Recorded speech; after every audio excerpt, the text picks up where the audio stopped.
നേട്ടങ്ങൾ എന്താണ്? ഓരോ പ്രദേശത്തിൻ്റെയും വളർച്ച എത്രമാത്രമാണ്? നമുക്ക് ഓരോ പ്രദേശത്തും തിരിച്ചടി ഉണ്ടായിട്ടുണ്ട്. പാർട്ടി മെമ്പർമാരുടെ പൊതു നിലവാരം എന്താണ്? പാർട്ടി ഘടകങ്ങളുടെ സ്ഥിതി എന്താണ്? ഈ കാര്യങ്ങൾ പരിശോധിച്ചുകൊണ്ട് പാർട്ടിയെ കൂടുതൽ ബഹുജന സ്വാധീനമുള്ള ഒരു ബഹുജന വിപ്ലവ പാർട്ടിയാക്കി വളർത്തിയെടുക്കാൻ ആവശ്യമായ ചർച്ചകളും തീരുമാനങ്ങളും ഉണ്ടാക്കുക. ഈ ഉദുമ ഏരിയയിൽ പാർട്ടിയെ ശക്തിപ്പെടുത്തുക. ഈ ഉദുമ ഏരിയയിൽ എല്ലാ പ്രദേശങ്ങളിലും പാർട്ടിയുടെ വളർച്ച ഒരുപോലെയല്ല, വ്യത്യസ്തമാണ്. ഇങ്ങനെ വ്യത്യസ്തമായ സാഹചര്യങ്ങളും സ്ഥിതിഗതികളും ഉണ്ടാകും. ഓരോ പ്രദേശത്തെയും പാർട്ടിയുടെ വളർച്ചയ്ക്ക് വേണ്ടി അടിത്തറ വിപുലീകരിക്കുക, ബഹുജന സ്വാധീനം വർദ്ധിപ്പിക്കുക, അതിന് വർഗ ബഹുജന സംഘടനകളെ എങ്ങനെയൊക്കെ പ്രവർത്തിപ്പിക്കണം, ഇതെല്ലാം ചർച്ച ചെയ്തുകൊണ്ട് ഒരു തീരുമാനത്തിൽ ചെന്നെത്താൻ നിങ്ങളുടെ ഈ സമ്മേളനത്തിന് കഴിയും. ഇവിടെ സെക്രട്ടറി അവതരിപ്പിക്കുന്ന റിപ്പോർട്ടിനെ അടിസ്ഥാനപ്പെടുത്തി ഫലപ്രദമായ ഒരു ചർച്ച നടത്തി കൂടുതൽ ബഹുജന സ്വാധീനം നേടിയെടുക്കാൻ,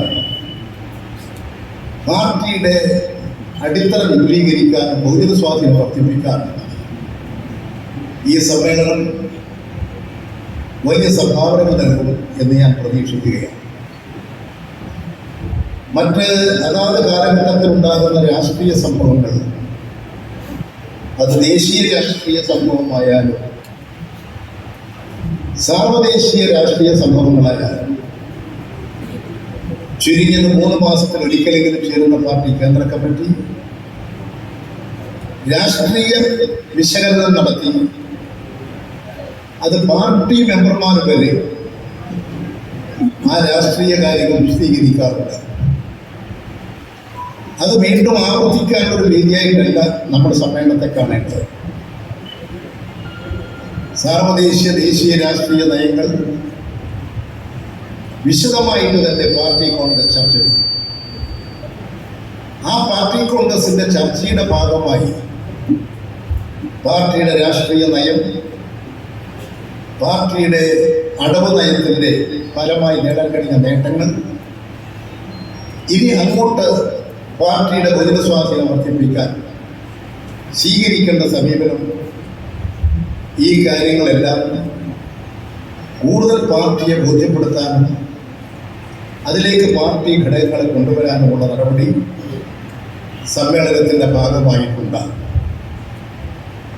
ഇന്നത്തെ സാർവദേശീയ രാഷ്ട്രീയ സ്ഥിതിഗതി ഇതൊരു പാർട്ടി സമ്മേളനങ്ങൾ ആയതുകൊണ്ട് പൊതുവായി ചില കാര്യങ്ങൾ പരാമർശിക്കുക എന്നുള്ളതാണ് ഉദ്ദേശിക്കുന്നത്. അതിലൊന്ന്, ലോക മേധാവിത്വം കൈയടക്കാൻ, ലോകത്തിൻ്റെ നിയന്ത്രണാധികാരം കൈവശപ്പെടുത്താൻ അമേരിക്കൻ സാമ്രാജ്യത്വം നടത്തിക്കൊണ്ടിരിക്കുന്ന രാഷ്ട്രീയവും സാമ്പത്തികവുമായിട്ടുള്ള നടപടികൾ, സാമ്രാജ്യത്വം അതിൻ്റെ വിപുലീകരണത്തിന് വേണ്ടി നടത്തിക്കൊണ്ടിരിക്കുന്ന യുദ്ധങ്ങൾ, ലോക സമാധാനത്തിന് ഏൽപ്പിച്ചുകൊണ്ടിരിക്കുന്ന ആപത്ത്, ഈ രാജ്യങ്ങളിലെല്ലാം സാമ്പത്തിക പ്രശ്നങ്ങൾ രൂക്ഷമാവുകയാണ്. ഈ രാജ്യങ്ങളിലെ പ്രധാന ഒരു നിരീക്ഷണം നടത്തിയാൽ അവിടെ വലിയ വിലക്കയറ്റമാണ്, അതുപോലെ തൊഴിലില്ലായ്മ വർദ്ധിക്കുകയാണ്. ഈ രാജ്യങ്ങളിൽ അധ്വാനിക്കുന്ന ജനങ്ങൾ കൂടുതൽ ആക്രമിക്കപ്പെടുകയാണ്. ജനങ്ങൾക്കിടയിൽ അസ്വസ്ഥത വളർന്നുകൊണ്ടിരിക്കുന്നു. സാമ്പത്തികമായിട്ടുള്ള പ്രതിസന്ധികൾ ഈ മുതലാളിത്ത രാജ്യങ്ങളെ പിടികൂടിക്കൊണ്ടിരിക്കുകയാണ്. ഇതിൻ്റെ ഫലമായി വികസിത മുതലാളിത്ത രാജ്യങ്ങൾക്കകത്ത് തന്നെ ജനങ്ങളുടെ അസംതൃപ്തി വർദ്ധിക്കുകയാണ്. അത് ചെറുതും വലുതുമായിട്ടുള്ള പ്രക്ഷോഭങ്ങളായി രൂപപ്പെട്ടു വരുന്നുണ്ട്. ഇതിൻ്റെ ഫലമായി ഈ വികസിത മുതലാളിത്ത രാജ്യങ്ങൾ ഉൾപ്പെടെ മുതലാളിത്ത ലോകത്ത് വളർന്നുകൊണ്ടിരിക്കുന്ന സാമ്പത്തിക പ്രശ്നം ഉൾപ്പെടെയുള്ള വിഷയങ്ങളെ ഉപയോഗപ്പെടുത്തി വളർന്നുകൊണ്ടിരിക്കുന്ന സാഹചര്യം, അസമൃദ്ധി, ഇതിനെ ഉപയോഗിക്കാൻ വലതുപക്ഷ ശക്തികളും സദാ സന്നദ്ധമാണ്. ഈ പ്രശ്നങ്ങളെ അടിസ്ഥാനപ്പെടുത്തി അധികാരത്തിൽ വരുന്ന ഗവൺമെന്റുകൾ ഏതെങ്കിലും തരത്തിൽ ജനങ്ങൾക്ക് അനുകൂലമായ നിലപാട് സ്വീകരിക്കുന്നതല്ല നാം കാണുന്നത്. അവർ തികച്ചും തീവ്ര വലതുപക്ഷ നിലപാട് സ്വീകരിക്കുകയാണ്. ഇത്തരം വികസിത രാജ്യങ്ങളിൽ തന്നെ ഈ തീവ്ര വലതുപക്ഷ നിലപാടുകളെ ഒരു പരിധിവരെയെങ്കിലും നിയന്ത്രിക്കാൻ ഇടപെടാൻ ഇടതുപക്ഷങ്ങൾക്ക് സാധിക്കും. ഇപ്പൊ ബ്രിട്ടനിൽ തെരഞ്ഞെടുപ്പ് നടത്തി തീവ്ര വലതുപക്ഷത്തിലേക്ക് രാജ്യം പോകാതെ വലതുപക്ഷം തന്നെ അധികാരത്തിൽ വരാൻ സാഹചര്യമൊരുക്കിയതിൽ അവിടുത്തെ ഇടതുപക്ഷ പ്രസ്ഥാനങ്ങൾക്ക് ഒരു പങ്കുണ്ട്. ഫ്രാൻസിൽ അധികാരത്തിൽ വന്നതിൽ ഇടതുപക്ഷത്തിന്റെ സ്വാധീനം കാണാം. ഇതിന്ന് ലോകത്ത് നിലനിൽക്കുന്ന ഒരു സാഹചര്യമാണ്. അതോടൊപ്പം തന്നെ മറ്റു പല രാജ്യങ്ങളിൽ എടുത്താൽ ദക്ഷിണാഫ്രിക്കയിൽ അധികാരത്തിലുണ്ടായിരുന്നത് ദക്ഷിണാഫ്രിക്കയിലെ അവിടുത്തെ ദക്ഷിണാഫ്രിക്കൻ നാഷണൽ കോൺഗ്രസ് ആണ്. ആ ദക്ഷിണാഫ്രിക്കൻ നാഷണൽ കോൺഗ്രസ് വളരെ കാലമായി അധികാരത്തിലാണ്. അവർ അധികാരത്തിൽ നിന്നും ഇസ്ലാമിക ഭീകരവാദികൾ അവരുമായിട്ടൊരു സഖ്യമുണ്ടാക്കി അന്തരീക്ഷമല്ലേ പോകുന്നത്. ഇന്ത്യയുടെ തൊട്ടയൽ രാജ്യമാണ് ശ്രീലങ്ക. ഇടതുപക്ഷക്കാർ ശ്രീലങ്കൻ പ്രസിഡന്റ് രൂപീകരിക്കപ്പെടുകയാണ്. അമേരിക്ക ലോകമേധാവിത്വം സ്ഥാപിച്ചെടുക്കാൻ യുദ്ധത്തിന്റെ വഴികൾ സ്വീകരിക്കുകയാണ്. സാമ്പത്തിക കുഴപ്പം മുഷിച്ചു വരികയാണ്. ലോകരാഷ്ട്രങ്ങളിലെല്ലാം സാമ്പത്തിക പ്രശ്നങ്ങൾ കാണാം. ലോക ചരിത്രത്തിൽ 1, 2 ലോകമഹായുദ്ധം ലോക മുതലാളിത്തത്തിന്റെ സാമ്പത്തിക കുഴപ്പത്തിന്റെ ഭാഗമാണ്. 14 മുതൽ 19 വരെ ഒന്നാം സാമ്പത്തിക കുഴപ്പം, ഒന്നാം ലോകമഹായുദ്ധം. അതിന്റെ നേട്ടം ഒരു സോവിയറ്റ് യൂണിയൻ ഉദയം ചെയ്തു എന്നുള്ളതാണ്. ആ സോവിയറ്റ് യൂണിയൻ തകർക്കലായിരുന്നു മുതലാളിത്ത ലോകത്തിന്റെ പിന്നീടുള്ള ലക്ഷ്യം. ആ ലക്ഷ്യം വെച്ചുകൊണ്ട് മുതലാളിത്ത രാജ്യങ്ങൾ ഒന്നായി നീങ്ങി. പക്ഷെ 39 മുതൽ 45 വരെ നീണ്ടുന്ന 2ാം ലോകമഹായുദ്ധം മുതലാളിത്ത കുഴപ്പത്തിന്റെ മറ്റൊരു യുദ്ധമായിരുന്നു. ആ 2ാം ലോകമഹായുദ്ധം മുതലാളിത്ത ചേരികൾ 2 ചേരിയേക്ക് സോവിയറ്റ് യൂണിയൻ ഫലപ്രദമായ അടവുനയം സ്വീകരിച്ചു. ഏറ്റവും വലിയ ആപത്തിനെതിരായിട്ട് സന്ധി ചെയ്തു. സോവിയറ്റ് യൂണിയനെ തകർക്കാനുള്ള മുതലാളിത്ത ലോകത്തിന്റെ നീക്കത്തെ പ്രതിരോധിച്ചു. സോവിയറ്റ് യൂണിയനെ കാത്തു സൂക്ഷിച്ചു. ആ 2ാം ലോകമഹായുദ്ധത്തിന്റെ അവസാനം ലോകത്തിൽ സോഷ്യലിസ്റ്റ് രാജ്യങ്ങൾ ഉദയമാണ്. ലോകത്തിൽ 1/3 ഭാഗം സോഷ്യലിസ്റ്റ് ലോകത്തിൽ കീഴിൽ വന്നൊരു കാലഘട്ടമാണ്. ഇന്ന് ആ സാഹചര്യങ്ങളിൽ നിന്ന് സോവിയറ്റ് യൂണിയന്റെ തകർച്ച, സോഷ്യലിസത്തിന് വന്ന തിരിച്ചടി, ലോകത്തിൽ ആകെ വന്ന തിരിച്ചടികൾ, ഇതിന്ന് ലോകത്തിലെ ഇടതുപക്ഷ പുരോഗമന പ്രസ്ഥാനങ്ങൾ നേരിട്ടുകൊണ്ടിരിക്കുന്ന ഒരു ആപത്താണ്. ഈ ആപത്ത് മനസ്സിലാക്കി ഇന്ന് ലോകത്തിൽ 1/5 ഭാഗമാണ് കമ്മ്യൂണിസ്റ്റ് രാജ്യങ്ങളായിട്ട് സോഷ്യലിസ്റ്റ് രാജ്യങ്ങളായിട്ടുള്ളത്. ജനങ്ങൾ 1/3 ഭാഗം ജനതയുള്ള കാലഘട്ടത്തിലാണ് നേരത്തെ സോവിയറ്റ് യൂണിയന്റെ വ്യാപനം ശക്തിപ്പെടുന്നത്. ഇപ്പോൾ 1/5. ഇത്തരമൊരു ജനങ്ങൾ താമസിക്കുന്ന ഈ കാലഘട്ടത്തിൽ ലോക ജനസംഖ്യയുടെ 5/1 ഭാഗം വിശ്വാസം, അതിനെ അടിസ്ഥാനപ്പെടുത്തിയിട്ടുള്ള ആരാധനാലയങ്ങൾ അനുഷ്ഠാനങ്ങൾ ഒക്കെ ഉണ്ട്. ഇതിനെയൊക്കെ ഉപയോഗപ്പെടുത്തിക്കൊണ്ട് ഹിന്ദു രാഷ്ട്രം സ്ഥാപിക്കുക, ആ ലക്ഷ്യം നിർവഹിക്കാൻ ന്യൂനപക്ഷങ്ങൾക്കെതിരായി ഭൂരിപക്ഷ മതവിഭാഗത്തെ ഇളക്കിവിടുക, ഈ നയത്തിന്റെ അടിസ്ഥാനത്തിൽ ഒരു മതാധിഷ്ഠിത രാഷ്ട്രം കെട്ടിപ്പടുക്കാൻ പോകുന്നു. അതിനു വേണ്ടിയിട്ട് 2019 മുതൽ 24 വരെയുള്ള 5 വർഷക്കാലത്തെ BJP ഭരണം ഒട്ടനവധി നിയമങ്ങളും നടപടികളും സ്വീകരിച്ചു. ന്യൂനപക്ഷങ്ങൾക്കെതിരായിട്ടുള്ള ഒരു ഒട്ടനവധി നടപടികൾ സ്വീകരിച്ചു. അതിൻ്റെ എല്ലാ കാര്യങ്ങളെ കുറിച്ചും ഇപ്പോൾ പ്രതിപാദിക്കാൻ ഉദ്ദേശിക്കുന്നില്ല. നിങ്ങൾക്കൊക്കെ പരിചയമുള്ളത്, നിങ്ങളൊക്കെ നന്നായി പഠിച്ച് കൈകാര്യം ചെയ്യുന്ന വിഷയങ്ങളാണ്. എന്നാൽ ഇന്ത്യയിൽ ജമ്മു കാശ്മീരിന്റെ പ്രത്യേക അവകാശമെടുത്തുകളുണ്ട്. ഇന്ത്യ പാക് യുദ്ധ കാലഘട്ടത്തിൽ ഇന്ത്യൻ ജനതയോടൊപ്പം നിന്ന ഒരു ജനതയാണ് ഇവിടെ. ആ ജനതയെ ഇന്ത്യയോടൊപ്പം നിർത്താൻ ദേശീയ നേതാക്കളാണ് ജമ്മു കാശ്മീരിന് പ്രത്യേക പദവി നൽകാനും ആ ന്യൂനപക്ഷ വിഭാഗത്തെ ഇന്ത്യയോടൊപ്പം നിർത്താൻ നടപടി സ്വീകരിച്ചത്. ഇങ്ങനെ ഇന്ത്യയിലെ വ്യത്യസ്ത ജനവിഭാഗങ്ങൾക്ക് പ്രത്യേക ആനുകൂല്യങ്ങളും അവകാശങ്ങളും കൊടുത്ത് അവരെ സംരക്ഷിക്കുന്നുണ്ട്. BJP അധികാരത്തിൽ വന്നപ്പോൾ ജമ്മു കാശ്മീരിന്റെ പ്രത്യേക പദവി എടുത്തു കളഞ്ഞ് അവിടെ 2 സംസ്ഥാനമാക്കി, കേന്ദ്രഭരണ പ്രദേശമാക്കി, ജനാധിപത്യത്തിന് നേരെയുള്ള ആക്രമണം പഠിച്ചു. ഇപ്പോൾ ഇവിടെ തെരഞ്ഞെടുപ്പ് വന്നു. ആ തെരഞ്ഞെടുപ്പിൽ BJPക്ക് അവിടെ അവർ പ്രതീക്ഷിച്ച വിജയം നേടാൻ കഴിഞ്ഞില്ല. അവർക്ക് തിരിച്ചടിയുണ്ടായി. ജമ്മു കാശ്മീരിൽ ഒരു BJP തരം ഗവൺമെന്റ് അധികാരത്തിൽ വന്നു.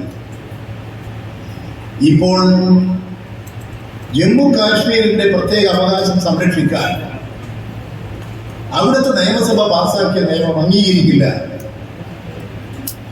കേന്ദ്രഭരണം ഉപയോഗിച്ചുകൊണ്ട് അതിനെ പ്രതിരോധിക്കൂ എന്ന നിലപാട് തന്നെയാണ് BJP സ്വീകരിച്ചിട്ടുള്ളത്. ഇപ്പോൾ അവിടെ നടന്നുകൊണ്ടിരിക്കുന്ന സംഘർഷമാണ്. ഇന്ത്യയുടെ ഒരു ഭാഗത്ത് നേരിട്ടുകൊണ്ടിരിക്കുന്ന പ്രധാന സംഘർഷാത്മകമായ നിലയാണ് അവിടെയുള്ളത്. വടക്കിഴക്കൻ മേഖലയിൽ നോക്കിയ മണിപ്പൂരാണ്. ഇന്നലെ 11 പേരെ വെടിവെച്ചു കൊന്ന വാർത്ത പുറത്തു വന്നിട്ടുണ്ട്. മണിപ്പൂർ ഇപ്പോൾ 3 രാജ്യമുണ്ട്. മണിപ്പൂരിന്റെ മലയോര മേഖലകളിൽ കുക്കികൾ പിന്നോക്ക ജനവിഭാഗമാണ്. താഴ്വരകളിലാണ് അവിടെ കുക്കികൾക്കെതിരായിട്ടുള്ള മെയ്ത്തി താഴ്വരകളിലാണ്. ഇതിന്റെ രണ്ടിന്റെയും മധ്യത്തിൽ പോലീസ് പട്ടാളമാണ്, അവരുടെ ഭരണപ്രദേശമാണ്. ആ പ്രദേശങ്ങളിലേക്ക് കടക്കാൻ സാധിക്കുന്നില്ല. കുക്കികൾക്ക് നേരെ വെടിവെപ്പ് നടത്തി 11 പേരെ കൊലചെയ്തു.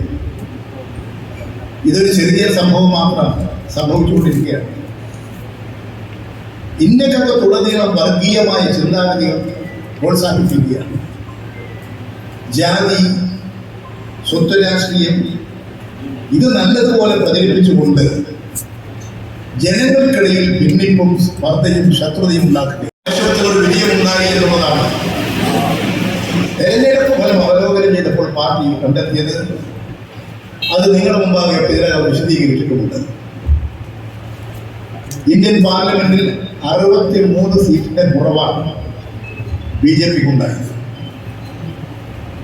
അതോടൊപ്പം തന്നെ കാർഷിക മേഖലയിൽ കൃഷിക്കാരുടെ സമരം നടത്തി. വടക്കേന്ത്യ സംസ്ഥാന ഹരിയാനയിലും പഞ്ചാബിലും രാജസ്ഥാനിലും ഒക്കെ ആ മേഖലകളിൽ BJPക്ക് കനത്ത തിരിച്ചടി കൊടുത്തു. ആ മേഖലകളിലുള്ള കാർഷിക മേഖലയിലുള്ള ഏതാണ്ട് 38 മണ്ഡലങ്ങളിൽ BJPയെ തോൽപ്പിക്കാൻ കൃഷിക്കാരുടെ ശക്തി കൊണ്ട് സാധിച്ചു. അതുപോലെ തന്നെ 100 കണക്കിന് ബൂത്തുകളിൽ BJPക്ക് കനത്ത തിരിച്ചടി കൊടുക്കാൻ സാധിച്ചു. ഈ ജനകീയ പ്രക്ഷോഭം, കർഷക പ്രക്ഷോഭം ഇടതുപക്ഷ മതേതര പാർട്ടികളുടെ കൂട്ടായ ചിന്തകൾ, തൊഴിലാളി വർഗ പാർട്ടികൾ, തൊഴിലാളികൾ നടത്തിയിട്ടുള്ള ഐതിഹാസികമായ സമരം, ഇതെല്ലാം BJP ഒറ്റപ്പെടുത്താനും പരാജയപ്പെടുത്താനും ഇടയാക്കിയിട്ടുള്ള സാഹചര്യമാണ്. അവരുടെ സാമ്പത്തിക നയമാകട്ടെ ഇവിടെ ആഗോളവൽക്കരണ സ്വകാര്യവൽക്കരണ നയമാണ്. ആ നയം ശക്തമായി അടിച്ചേൽപ്പിച്ചു, പൊതുമേഖലയെ വിറ്റഴിച്ചു, എല്ലാ മേഖലകളും സ്വകാര്യ മേഖലകൾ തുറന്നു കൊടുത്തു. അതിപ്പോഴും തുടർന്നുകൊണ്ടിരിക്കുകയാണ്. തൽക്കാലത്തേക്ക് ഇങ്ങനെ മാറ്റിവെക്കാൻ BJP നിർബന്ധിക്കപ്പെട്ടിട്ടുണ്ട്. ഇപ്പോൾ അവരാകട്ടെ സ്വകാര്യവൽക്കരണം കൂടുതൽ ശക്തിപ്പെടുത്തുകയാണ്. അതിന്റെ ഭാഗമായിട്ടുള്ള നടപടികൾ തുടരുകയാണ്. ഇപ്പോൾ ഈ കഴിഞ്ഞ 2 മാസത്തിന് മുൻപാണ് ഇന്ത്യയിലെ ഫ്ലോറ എന്ന് പറയുന്ന ഫ്ലോറ കമ്പനി, അത് ഒരു പഴകിയ സാധനങ്ങൾ ഒരുക്കിയെടുക്കുന്ന ഒരു വലിയ സ്ഥാപനമാണ്. ആ കമ്പനി ജപ്പാൻ കമ്പനിക്ക് കൈമാറാൻ നടപടികളിലേക്ക് എത്തി. അതിപ്പോഴും ആ വഴിയിൽ സഞ്ചരിച്ചുകൊണ്ടിരിക്കുകയാണ്. അതുകൊണ്ട് സ്വകാര്യവൽക്കരണത്തിന്റെ വഴികളിലൂടെ തന്നെയാണ് ഇപ്പോൾ സഞ്ചരിക്കുന്നത്. പുതിയ തൊഴിൽ മേഖല സൃഷ്ടിക്കാനല്ല, ഇന്ത്യയിൽ തൊഴിലില്ലായ്മ വർദ്ധിക്കുകയാണ്. സ്ത്രീകൾക്കിടയിൽ 28.2% തൊഴിലില്ലായ്മയാണ്. പുരുഷന്മാർക്കിടയിൽ 13.1%. ഇങ്ങനെ തൊഴിലില്ലായ്മ നമ്മുടെ സമൂഹത്തിൽ വർദ്ധിച്ചുകൊണ്ടിരിക്കുന്നു. ഇന്ന് നമുക്ക് കാണാൻ കഴിയുന്ന ഒരു കാര്യം IT മേഖലയാണ് പ്രധാന തൊഴിൽ മേഖല. IT മേഖലകളിൽ തൊഴിലാളികൾ കടുത്ത പീഡനം അനുഭവിക്കുകയാണ്. ഇപ്പോൾ അടുത്ത കാലത്താണ് പൂനെയിൽ അവിടുത്തെ ഒരു IT സ്ഥാപനത്തിൽ ജോലി ചെയ്യുന്ന 26 വയസ്സുള്ള ഒരു പെൺകുട്ടി, ഒരു സ്ത്രീ ആത്മഹത്യ ചെയ്തു. ഈ IT കമ്പനികളുടെ പ്രവർത്തന രംഗത്ത് കടുത്ത ചൂഷണമാണ്. ആ ചൂഷണത്തിന്റെ ഫലമായിട്ട് മാനസികമായി തകർന്ന് ജോലി ചെയ്യാൻ കഴിയാതെ ആത്മഹത്യ സ്ഥിതിയിലേക്ക് വന്നു. ഇത് IT മേഖലയിൽ ഒരു പെൺകുട്ടിക്കുണ്ടായിട്ടുള്ള സംഭവമായി നിൽക്കുകയെങ്കിലും IT മേഖലകളിൽ ഇപ്പോൾ വ്യാപകമായ അസംതൃപ്തി വരികയാണ്. പുതിയ ശാസ്ത്ര സാങ്കേതിക രംഗത്ത് പുതിയ കണ്ടുപിടുത്തങ്ങൾ വർദ്ധിച്ചു വരുന്നു. അതിന്റെ ഫലമായി വന്നുകൊണ്ടിരിക്കുന്ന ഒരു ഭാഗം ഈ സാങ്കേതിക രംഗം വളർന്ന് വികസിക്കുമ്പോൾ അതിനെ ഉപയോഗപ്പെടുത്തിക്കൊണ്ട് നിലവിലുള്ള സംവിധാനങ്ങൾ രൂപപ്പെടുമ്പോൾ അൺഎംപ്ലോയ്മെന്റ് ഉണ്ടാകും. തൊഴിൽ മേഖലകളിൽ വലിയ അസംതൃപ്തിയാണ്, കാർഷിക മേഖലയിൽ വലിയ അസംതൃപ്തിയാണ്. കൃഷിക്കാർ പാപ്പരാകുന്നത്, കൃഷിക്കാർക്ക് കൊടുക്കുന്ന സബ്സിഡി, ഇപ്പൊ നമ്മുടെ കൃഷിക്കാർക്ക് വളം സബ്സിഡി ഉണ്ട്. ആ വളം സബ്സിഡി 24,986 കോടി രൂപ കേന്ദ്ര ഗവൺമെന്റ് കൃഷിക്കാർക്ക് കൊടുക്കുന്ന സബ്സിഡി വെട്ടിക്കുറച്ചു. ഏതാണ്ട് 25,000 കോടി വളം സബ്സിഡി വെട്ടിക്കുറച്ചു. കാർഷിക മേഖലയിൽ കൃഷിക്കാരെ കൂടുതൽ പാപ്പരീകരിക്കുന്നതാണ്. എന്ന് മാത്രമല്ല, കാർഷിക മേഖലയിൽ നിന്ന് കൃഷിക്കാർ വിട്ടുപോവുക, ഇത് കോർപ്പറേറ്റുകളെ ഏൽപ്പിക്കുക. അതാണ് ഇന്ത്യൻ പാർലമെന്റ് പാസാക്കിയിട്ടുള്ള പഴയ നിയമം. ഭക്ഷ്യ സബ്സിഡി ഉണ്ട്. 7,000 കോടി രൂപ, 7,002 കോടി രൂപ കേന്ദ്ര ഗവൺമെന്റിന്റെ ഈ വർഷത്തെ ബഡ്ജറ്റിൽ കുറവ് വരുന്നു. ഇതാണ് കേന്ദ്ര ഗവൺമെന്റ് ചെയ്യുന്നത്.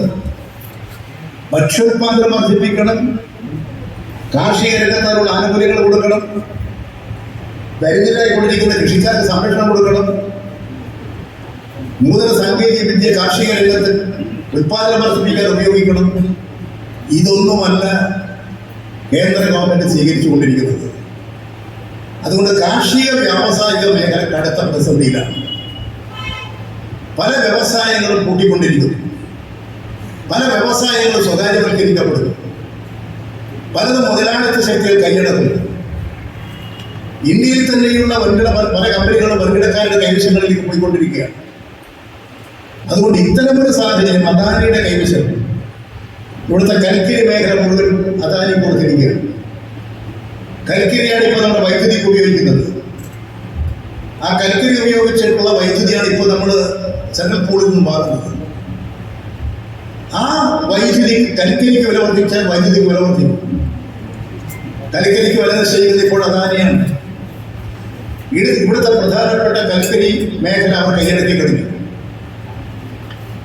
ഇത് കൽക്കരി മേഖലയിൽ മാത്രമല്ല, നമ്മുടെ തുറമുഖങ്ങൾ, വിമാനത്താവളങ്ങൾ എല്ലാം വൻകിട കമ്പനികൾ കൈയടക്കിക്കൊണ്ടിരിക്കുകയാണ്.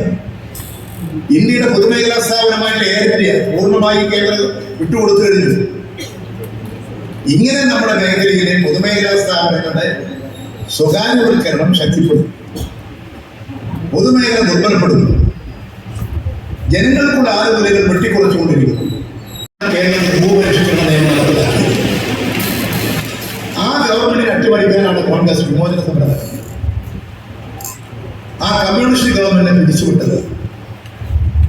അതിനുശേഷം അധികാരത്തിൽ വന്ന ഇടതുപക്ഷ ഗവൺമെന്റുകൾ വിദ്യാഭ്യാസ രംഗത്ത്, ആരോഗ്യ രംഗത്ത് ദീർഘവീക്ഷണത്തോടു കൂടിയിട്ടുള്ള നടപടികൾ നടപ്പിൽ വരുത്തിക്കൊണ്ട് സാർവത്രികമായ വിദ്യാഭ്യാസം, ജനകീയ ആരോഗ്യം, ഈ പദ്ധതികൾക്ക് രൂപം കൊടുത്ത് പ്രവർത്തിച്ചു.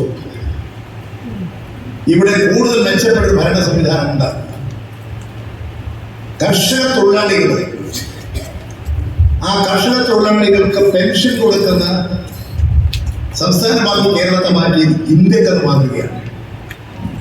കർഷക തൊഴിലാളിക്ക് പെൻഷൻ, കൃഷിക്കാർക്ക് പെൻഷൻ, എല്ലാ ജനവിഭാഗങ്ങളെയും സംരക്ഷിക്കുക.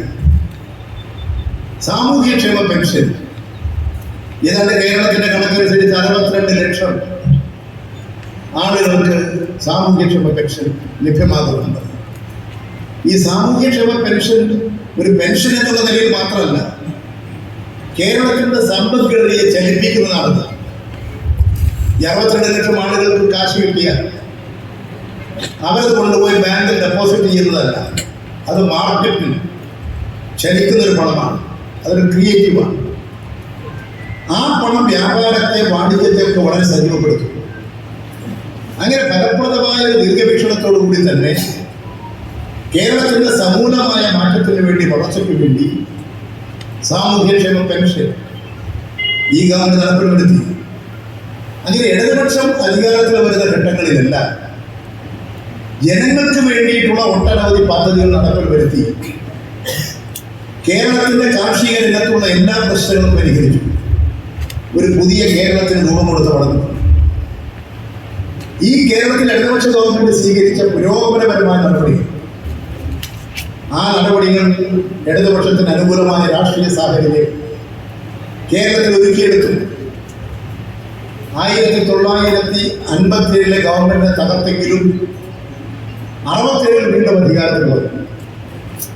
ഇവിടെ കേരളത്തിൽ ഇപ്പോൾ ഇടതുപക്ഷ ഗവൺമെന്റ് ഒരു തുടർ ഗവൺമെന്റാണ്. 16 അധികാരത്തിൽ വന്ന ഗവൺമെന്റ് തുടർ ഗവൺമെന്റാണ്.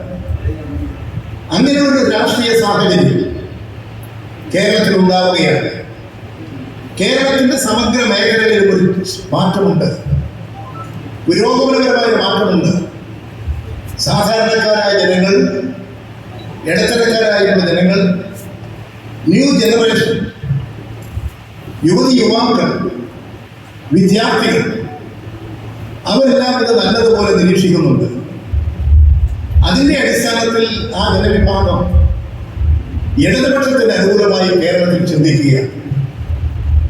ആ ചിന്ത ശക്തിപ്പെട്ടു വരികയാണ്. അങ്ങനെ ചിന്ത ശക്തിപ്പെട്ടു വരുന്നതിന്റെ ഭാഗമായിട്ട് ഇടതുപക്ഷത്തിന് അനുകൂലമായ മാറ്റം, വലതുപക്ഷത്തിനെതിരായിട്ടുള്ള മാറ്റം കേരളത്തിൽ ഉണ്ടാകുന്നു. ബംഗാളിൽ ത്രിപുരയിൽ അട്ടിമറിച്ചതുപോലെ ഈ കേരളത്തെ സംബന്ധിച്ചിടത്തോളം എളുപ്പത്തിൽ അട്ടിമറിക്കാൻ കഴിയാത്തൊരു സാഹചര്യം കേരളത്തിൽ ഉണ്ടായിട്ടുണ്ട്. അടവുപരമായ രാഷ്ട്രീയ നിലപാട് സ്വീകരിച്ച് ഘട്ടങ്ങളായി വളർന്നു വന്നിട്ടുള്ള ഒരു സംസ്ഥാനമാണ് കേരളം. ആ കേരളത്തിലെ ഇടതുപക്ഷ ഗവൺമെന്റുകളെ ഒരു തരത്തിലും ദുർബലപ്പെടുത്താൻ കഴിയുന്നില്ല. 21-ൽ ഒരു തുടർഭരണം കേരളത്തിലുണ്ടായി. യഥാർത്ഥത്തിൽ അന്ന് UDF ആ തുടർഭരണം ആഗ്രഹിക്കുന്നവരായിരുന്നില്ല. അവർ ധരിച്ചു വെച്ചിരിക്കുന്നത് ഇവിടെ മാറി മാറി വരുന്ന ഗവൺമെന്റുകളായിരുന്നു. പക്ഷെ രാഷ്ട്രീയ സാഹചര്യം മാറ്റി ജനങ്ങൾക്കിടയിൽ പ്രവർത്തിച്ചു. ഗവൺമെന്റിന്റെ ഭരണം, പാർട്ടി സഖാക്കളുടെ പ്രവർത്തനങ്ങൾ, ഓരോ പ്രദേശങ്ങളിലും പാർട്ടി സഖാക്കൾ നിർവഹിച്ച ത്യാഗപൂർണമായ പ്രവർത്തനങ്ങൾ, ഇവിടെ നീപ്പയും കോവിഡും ഒക്കെ പ്രളയവും ഒക്കെ വളർന്നു വന്ന കാലത്ത് കേരളത്തിലെ ജനങ്ങളെ ആകെ ഒന്നിപ്പിച്ചു നിർത്തി, എല്ലാ ജനങ്ങളെയും ഒന്നിപ്പിച്ചു നിർത്തി ഒരു കേരളം. മലയാളികളുടെ ഐക്യം വളർന്നു വന്നു, മലയാളികളുടെ ഒരു യോജിപ്പുണ്ടായി. ആ യോജിപ്പ് ഇടതുപക്ഷ കാറ്റായി ആനടിച്ചു. ഈ ഇടതുപക്ഷത്തിന് അനുകൂലമായി വന്ന മാറ്റം ഒരു തുടർ ഭരണത്തിലേക്ക് തന്നെ എത്തിച്ചു. അതിൻ്റെ രാഷ്ട്രീയ അന്തരീക്ഷം കേരളത്തിൽ സൃഷ്ടിച്ചു. ഇത് വലതുപക്ഷ ശക്തികളെയും കോൺഗ്രസിനെയും BJPയെയും ഉത്കണ്ഠപ്പെടുത്തുന്നതാണ്. കേരളത്തിൽ BJPക്ക് ഉയർന്നു വരാൻ കഴിയില്ല എന്നുള്ള രാഷ്ട്രീയ സാഹചര്യം ശക്തിപ്പെടും. UDF ദുർബലപ്പെട്ടു വരുന്നു. ഈ സാഹചര്യത്തിൽ ഇടതുപക്ഷ പ്രസ്ഥാനങ്ങളെ തകർക്കാൻ അതിനു വേണ്ടിയിട്ടുള്ള നടപടികൾ സ്വീകരിക്കുകയാണ്. ഇടതുപക്ഷ പ്രസ്ഥാനങ്ങളെ നിർജീവമാക്കാനുള്ള ഒട്ടനവധി പദ്ധതികൾക്ക് രൂപം കൊടുത്തിട്ടാണ് ഇപ്പോൾ കേരളത്തിൽ വലതുപക്ഷം പ്രവർത്തിക്കുന്നത്. അതിലൊന്ന് കേന്ദ്ര ഗവൺമെന്റ് കേരളം അഭിവൃദ്ധിപ്പെടുന്ന പുരോഗമനപരമായ നിലപാട് സ്വീകരിക്കുന്നു. ഒട്ടനവധി വികസന കാര്യങ്ങൾ നടക്കുന്നു. രാജ്യത്താകെ വികസന കാഴ്ചപ്പാടുണ്ടാകുന്ന ആ വികസന കാഴ്ചപ്പാട് ദുർബലപ്പെടുത്തണം. അത് കോൺഗ്രസിന്റെയും BJPയുടെയും താല്പര്യമാണ്. പരസ്യമായ ആ നിലപാട് സ്വീകരിക്കാൻ കോൺഗ്രസിനോ BJPക്കോ സാധിക്കില്ല. അതുകൊണ്ട് അവർ ചെയ്യുന്നത് കേരളത്തെ സാമ്പത്തികമായി ജനിക്കാൻ എന്താ വഴി, ആ വഴി സ്വീകരിക്കുന്നു. അതുകൊണ്ടാണ് കേരളത്തിലെ 18 കോൺഗ്രസ് MPമാരും പാർലമെന്റിൽ കേരള താല്പര്യത്തിന് വേണ്ടി ശബ്ദിക്കാത്തത്. കേരളത്തിന്റെ വികസനത്തിന് പണം കിട്ടാതെ വരുമ്പോൾ പ്രതിരോധിക്കാനില്ലാത്തത്. BJPക്ക് അനുകൂലമായിട്ട് നിലപാട് പാർലമെന്റ് സ്വീകരിക്കുന്നത്. ഈ കേരളത്തിന് ലഭിക്കേണ്ടിയിരുന്ന 65,000 കോടി രൂപ കൃത്യമായി ലഭ്യമാവുകയാണെങ്കിൽ ഈ കേരളം ഇന്നത്തേക്കാളും എത്രയോ മുന്നോട്ട് പോയിട്ടുണ്ടാകും. അപ്പൊ ആ പണം കൊടുക്കാതിരിക്കുക, ഈ കേരളത്തിന് അർഹതപ്പെട്ട പദ്ധതി വിഹിതങ്ങൾ, കേരളത്തിന് അർഹതപ്പെട്ട പെൻഷൻ വിഹിതങ്ങൾ, കേരളത്തിന് അർഹതപ്പെട്ട കർഷകത്തൊഴിലാളി പെൻഷൻ വിഹിതങ്ങൾ, സാമൂഹ്യക്ഷേമ പെൻഷന്റെ വിഹിതങ്ങൾ ഒന്നും കൊടുക്കാതിരിക്കുക, അതിൽ ന്യായങ്ങൾ കണ്ടെത്തുക, സാമ്പത്തിക സഹായങ്ങൾ റദ്ദ് ചെയ്ത് കേരളത്തെ സാമ്പത്തികമായി ജനിക്കുക. അങ്ങനെ വരുമ്പോൾ വികസന പ്രവർത്തനങ്ങളും ക്ഷേമ പ്രവർത്തനങ്ങളും മുരടിപ്പിക്കാൻ കഴിയും. ഈ ലക്ഷ്യം വെച്ചുകൊണ്ടാണ് കോൺഗ്രസും BJPയും പ്രവർത്തിക്കുന്നത്, UDF പ്രവർത്തിക്കുന്നത്. അതിനെ പ്രതിരോധിച്ചുകൊണ്ടാണ് ഇടതുപക്ഷം മുന്നോട്ട് പോകുന്നത്. ഈ പ്രശ്നങ്ങളൊക്കെ ഉണ്ടെങ്കിൽ പോലും കേരളത്തെ പരമാവധി സംരക്ഷിച്ചുകൊണ്ട് കേരളത്തിന്റെ സമഗ്രമായ ഒരു മാറ്റം സൃഷ്ടിച്ചെടുക്കാൻ ഇടതുപക്ഷം ശക്തമായ നിലപാട് സ്വീകരിക്കുക. അതിലൊന്ന് കേന്ദ്രത്തിൽ BJP ഭരണം അവസാനിപ്പിക്കണം. കോൺഗ്രസിന്റെ ജനവിരുദ്ധ നയങ്ങളിൽ നിന്നും കേരളത്തെ മോചിപ്പിക്കണം. കേരളത്തിൽ UDFയുടെയും അവരുടെ സഖ്യകക്ഷികളെയും ദുർബലപ്പെടുത്തണം. അവരുടെ ജനവിരുദ്ധ നയങ്ങൾ ജനങ്ങളിലേക്ക് എത്തിക്കണം. ഈ നിലയിൽ പ്രവർത്തിച്ചുകൊണ്ട് കേരള താല്പര്യങ്ങൾ സംരക്ഷിക്കാൻ കേരള ജനതയെ ഒറ്റക്കെട്ടായി അണിനിരത്തിൽ പ്രവർത്തിപ്പിക്കുക. അതിനു വേണ്ടിയുള്ള നിലപാടുകളാണ് ഇടതുപക്ഷ ഗവൺമെന്റ് സ്വീകരിച്ച് പ്രവർത്തിച്ചുകൊണ്ടിരിക്കുന്നത്. ഇതിനു വേണ്ടിയിട്ട് ഒട്ടനവധി നടപടികൾ സ്വീകരിക്കുക. ഇനിയും കേരളത്തിൽ ഒരുപാട് പുരോഗമനപരമായ നടപടികൾ ഉണ്ടാകും. ഇനിയും ജനങ്ങൾക്ക് ഉണ്ടാകുന്ന പ്രശ്നങ്ങൾക്ക് പരിഹാരം കാണും. തൊഴിൽരഹിതരില്ലാത്തൊരു കേരളം, ഭവനരഹിതരില്ലാത്തൊരു കേരളം, എല്ലാവർക്കും ജീവിക്കാനുള്ള പെൻഷൻ അവകാശങ്ങൾ, നിർഭയമായി സഞ്ചരിക്കാനുള്ള സ്വാതന്ത്ര്യം, മതേതരത്വം, ജനാധിപത്യം കാത്തുസൂക്ഷിക്കൽ, എല്ലാ ജനവിഭാഗങ്ങളും ഏകോദര സഹോദരങ്ങളെ പോലെ ജീവിക്കൽ, ഇതിന്ന് കേരളത്തിലേ ഉള്ളൂ. അതുകൊണ്ടാണ് കേരളത്തിലെ ജനങ്ങൾ ആകെ ഇടതുപക്ഷത്തിന് അനുകൂലമായി ചിന്തിക്കുന്നത്. മതന്യൂനപക്ഷങ്ങൾ ഇടതുപക്ഷത്തിന്റെ നിലപാടിനെ സ്വാഗതം ചെയ്യുന്നു. മതഭൂരിപക്ഷ വിഭാഗങ്ങൾ ഇടതുപക്ഷ ഗവൺമെന്റിലേക്ക് അണിനിരക്കുന്നു. ഇങ്ങനെ മതപരമായിട്ടുള്ള ചിന്ത ശക്തിപ്പെടുത്തുക, ജാതീയമായി ഏറ്റുമുട്ടൽ ഉണ്ടാക്കുക, സ്വത്ത് രാഷ്ട്രീയത്തെ പ്രോത്സാഹിപ്പിക്കുക, ഇതിന്റെ അടിസ്ഥാനത്തിൽ ജാതിക്കകത്തും സ്വത്തും വളർത്തിയെടുത്ത് ആയിരക്കണക്കിന് ജാതിയും സ്വത്തും വളർന്നു വന്നാൽ സംഘടിത ശക്തി എവിടെ? എങ്ങനെയാണ് നമ്മുടെ രാജ്യത്തിന്റെ പ്രശ്നം പരിഹരിക്കുന്നത്?